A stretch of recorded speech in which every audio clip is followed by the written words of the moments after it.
خدا کی قسم ایک چیز میں آپ کو دکھا رہا ہوں, ذرا کلیجے پر ہاتھ رکھ کر دیکھنا کہ اس معاملے میں حتیٰ کہ شیعوں کا بڑا طبقہ بھی حسن اللہ یاری پہ لعنت کرتا ہے. مسجد اقصیٰ جس پر یہودی قابض ہے, جو ہر مسلمان کے لیے احترام کا مقدس مقام ہے, عظمت کی نشانی ہے, اس کے بارے میں اس کی رائے کیا یہودی ایجنٹ کی؟ لیکن یہ ایک ایسا جھگڑا ہے اسرائیل اور فلسطین کا, اس میں شیعوں کا کوئی دخل نہیں ہے, کیونکہ مسجد الاقصیٰ جو ہے یہ کوئی مقدس مسجد نہیں ہے ہمارے نزدیک, کیونکہ مسجد الاقصیٰ جو ہے یہ کوئی مقدس مسجد نہیں ہے ہمارے نزدیک, کیونکہ مسجد الاقصیٰ جو ہے یہ کوئی مقدس مسجد نہیں ہے ہمارے نزدیک. مسجد اقصیٰ کا ذکر قرآن میں ہے, سبحان الذی اسریٰ بعبدہ لیلا من المسجد الحرام الی المسجد الاقصیٰ. پاک ہے وہ ذات جو لے گئی رات کے نصف حصے میں اپنے محبوب اعظم کو مسجد حرام سے مسجد اقصیٰ تک, جہاں اللہ کے محبوب اعظم علیہ الصلاۃ والتسلیم نے تمام انبیاء کی نماز پڑھائی, اور اسی کے منبر سے آپ وہاں تک آپ نے سیر فرمائی, پھر وہاں سے سفر معراج کے لیے تشریف لے گئے, جہاں کئی انبیاء کی قبریں ہیں, جہاں کئی انبیاء نے عبادت کی ہے, جہاں کئی انبیاء نے عبادت کی. قرآن میں جس مسجد کا تذکرہ ہے, یہ یہودی ایجنٹ کو دیکھو, کہتا ہے کہ فلسطین کا جو مسئلہ ہے وہ شیعوں کا اس سے کوئی تعلق نہیں ہے. پھر شیعہ کیوں کہتے ہیں کہ 57 اسلامی ممالک بچانے گئے نہیں, ہم چلے گئے, ہم کو فلسطینیوں کا درد ہے. یہ تو کھلم کھلا انکار کر رہا ہے کہ ہمارا مسجد اقصیٰ سے کوئی تعلق نہیں ہے, وہ کوئی احترام کی جگہ نہیں ہے. بابا کچھ شرم کرو, نجیس العین کچھ شرم کرو. کتنے بڑے خبیث ہو تم, دلہ گیری کے اندر اتنے گر چکے ہو کہ حقائق سے چشم پوشی کر رہے ہو. بری عقل و دانش بباید گریست, ایسی عقل و فہم پر رونا چاہیے. معاذ اللہ رب العالمین, کوئی اتنا گر جاتا ہے, کوئی ایسا بندہ درہم و دنانیر بنتا ہے کہ معاذ اللہ کہ اس کو سمجھ میں نہیں آ رہا کہ میں کس کی دلالی کر رہا ہوں.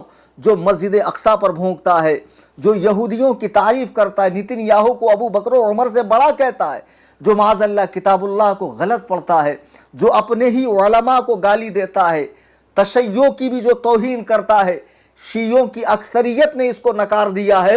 یہ تنے تنہا 1.5 اینٹ کی مسجد لے کر اب یہ بابا لوگ جو سنیت سے شیعت کی طرف جا رہے تھے, اب یہ ٹھیک شیعت کی طرف بھی نہیں جا رہے, نصیریت کی طرف جا رہے ہیں.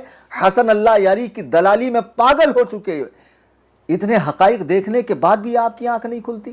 اور یہ خبیث نجیس العین جو مجھے کہتا گالیاں دیتا ہے, سیدنا امیر معاویہ کے بارے میں اس کی رائے دیکھیے. آپ کو توجہ دلاؤں گا کہ مفتی صاحب, کاش آپ اپنی اسی ممدوح شخصیت ہی کی سنت پہ عمل کر لیتے کہ جس کے دفاع میں آپ جائز و ناجائز سارے حربے استعمال کرتے ہیں, اور وہ کون ہیں؟ فرعون شام معاویہ ابن ابی سفیان.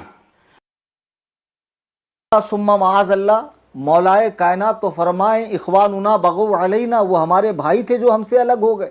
شیعہ کتب کے اندر موجود ہے. مولائے کائنات تو ان کو بھائی کہیں, امام حسن مجتبیٰ تو ان کو خلافت سونپیں, امام حسین تو ان کی بیعت کریں, اور ائمہ اطہار ان کی تعظیم کریں, تکریم کریں, وہ دونوں ایک دوسرے سے محبت کریں. اور یہ 2 ٹکے کا مولوی مولائیوں کے چند کھنکتے سکوں کو دیکھ کر سیدنا امیر معاویہ کو فرعون شام کہہ رہا. بتاؤ, فرعون جس کی نامزد تکفیر قرآن کے اندر موجود ہے. تو پھر اب میں نے کہا کہ ابو بکر و عمر کی نامزد تکفیر دکھاؤ, تو اتنے چھٹپٹائے کیوں؟ شرائط کو غلط کیوں کہا؟ میں نے کہا کہ شرائط پر بات کرنے کے لیے میرے گھر آؤ, 5 لاکھ کا انعام دوں گا.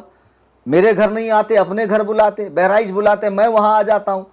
سن لو, لائیو میں جتنے سن رہے ہیں, دلال اللہ یاری تو مر جائے گا, مجھ سے مناظرہ نہیں کرے گا, اور کر لیا تو خدائے وحدہ لا شریک کی قسم وہ اس کی زندگی کا آخری دن ہوگا. مجھ سے کہتے ہو کہ تم نے قسم کھائی تھی میں 10 کو لائیو آؤں گا. میں نے اس پر قسم نہیں کھائی تھی کہ میں 10 کو لائیو آؤں گا. میں نے کہا تھا میں ویڈیو ڈالوں گا, اور واللہ میں نے ویڈیو بنائی, ریکارڈ کیا. 9 GB کی ویڈیو بنی, وائس الگ ریکارڈ ہوئی, ویڈیو الگ ریکارڈ ہوئی, لیکن دونوں کو جب مرج کیا گیا تو لپسنگ میچ نہیں ہونے کی وجہ سے ہم نے کہا چلو کینسل کرو, 11 کو لائیو آتے ہیں. تو میں نے تو ویڈیو بنائی, تو میری قسم نہیں ٹوٹی. اگر میری قسم ٹوٹتی بھی تو 10 مساکین کو 2 وقت کا کھانا میں کھلا دیتا یا 3 روزے رکھ لیتا. قسم کا کفارہ کیا ہے مجھے معلوم ہے نا. اب مجھے تم سے تو دین سیکھنے کی ضرورت نہیں ہے. بہرحال اس نے صحابی رسول سیدنا امیر معاویہ کو فرعون شام کہا. ذرا بتاؤ مسلمانوں, تمہارے کلیجے لرزتے نہیں ہیں؟ مجھے کہتے ہو گالیاں دیتا ہے, سخت زبان بولتا ہے. یہ لائیو میں آ کے علماء کو گالی دیں, صحابہ کو گالی دیں, شیخین کو گالی دیں, مساجد کی بے حرمتی کریں, مقدسات اہل سنت کو برا بھلا کہیں, یہ پکے مسلمان. اگر میں نے ان جیسے گستاخان صحابہ, وہ گستاخان امہات المومنین کو برا کہا تو لوگوں کو میری باتیں چھپتی ہے.